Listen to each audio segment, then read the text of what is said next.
I don't usually tell people this story. It makes me sound careless, maybe even a little desperate, neither of which I like to admit. But some nights, when I'm driving home alone or walking through a quiet parking lot, pieces of that evening come back to me whether I want them to or not. It all started with a Tinder match I should have ignored. Mara messaged me first. Her profile showed a woman with sharp cheekbones, wavy dark hair, and a smile that looked almost too perfect for random dating apps.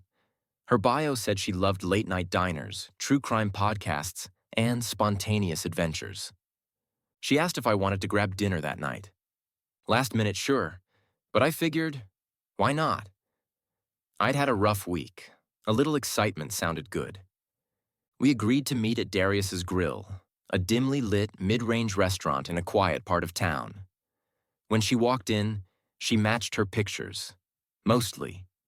She was beautiful, but there was an edge to her presence, a stiffness in her shoulders like she was bracing for something.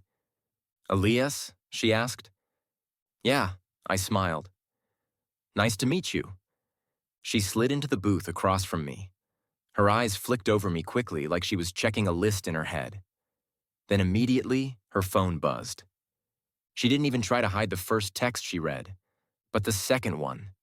She angled the screen away, shielding it like a secret. Red flag number 1. We ordered drinks. She barely touched hers. "So, what do you do for work?" I asked.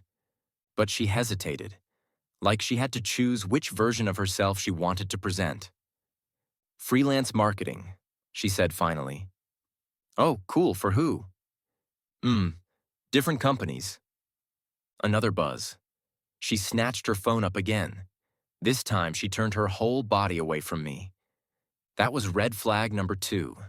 Anyone that invested in their phone wasn't here for the date. Her behavior got weirder. She would look past me toward the entrance every minute or two. Not subtle glances.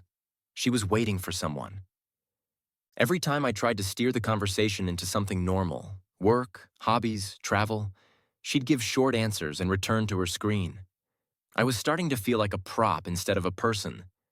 Finally, I asked, "Everything okay?" She froze for half a second, then smiled too brightly.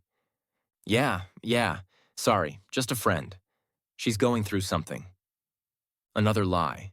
I didn't know her well, but I knew that one was fake. Red flag number 3. The waitress came by with our food. Right as she set the plates down, Mara's phone lit up again. This time, the light reflected in her wine glass, and for half a second, I saw the notification on her phone. "Don't mess this up." I felt my stomach drop. She saw me see it. Her eyes widened, not in embarrassment but in irritation, like I'd ruined something. She locked her phone instantly. "You ready to go for a walk after dinner?" she asked. "No, do you want to?" "No, are you up for it?" "Just a directive." I swallowed. "Where to?" "There's a little alley behind the restaurant leading to the parking lot. Shortcut." Bad place to take a stranger. Worse when she hadn't explained anything all night. I actually parked on the street out front," I lied. My car was behind the restaurant, but no way was I walking out there with her. Her eyes sharpened in a way that made my skin crawl. Not disappointment, not confusion. Recognition. Like she knew I'd just changed the rules. We finished eating in silence. She didn't take another bite. When we got up, she insisted on walking with me. "Let's just go this way," she said, gesturing toward the hallway that led out back. I forced a smile. "Actually, I'm going to use the bathroom real fast." She paused, too long, then said, "Okay, I'll wait outside." When I walked into the bathroom, I pulled out my phone and pretended to wash my hands while glancing in the mirror. Through the small crack in the door, I could see Mara pacing by the exit, phone in hand, texting fast. Something in my chest tightened. I cracked the bathroom window and listened. 2 male voices outside somewhere in the dark. One said, "When she brings him through, you grab him first." My heart stopped. I didn't breathe for several seconds. I made a decision. There was another exit, the staff exit on the far side of the kitchen. I'd seen it once years ago when I ate here with friends. I slipped out of the bathroom and into the kitchen, pretending to look lost until one of the cooks chuckled and pointed. "Exit's back there, man." I pushed through it quietly. The cold night air hit me like a slap. My car was still in the back lot, but I wasn't going anywhere near it. I went straight to the street and kept walking. Fast, not running, but close. My phone buzzed. It was Mara. "Where are you? I can't find you." I didn't respond. Another message. "Elias, come back inside." Then a final one. "We're waiting." I stopped dead in my tracks. I didn't look back. I sprinted 2 blocks, flagged down an Uber at a gas station, and only once I was up in the back seat with the doors locked did I let myself breathe again. That night, sitting in my apartment with the blinds shut, I replayed everything in my head. The texts, the glances, the way she kept checking the door, the men outside whispering.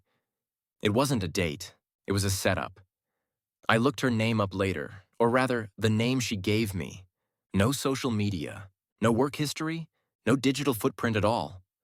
The profile vanished by morning. I never went to the police. Part of me was embarrassed. Part of me thankful I'd trusted my instincts before it was too late. But what stuck with me most wasn't the danger. It was the moment I realized how normal everything seemed. Up until it didn't.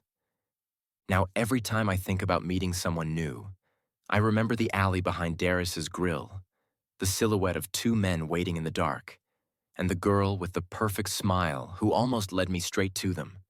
I'm still alive because I hesitated. I listened to the fear, and I ran. That night taught me one thing. Sometimes the scariest monsters are the ones smiling at you from across a dinner table.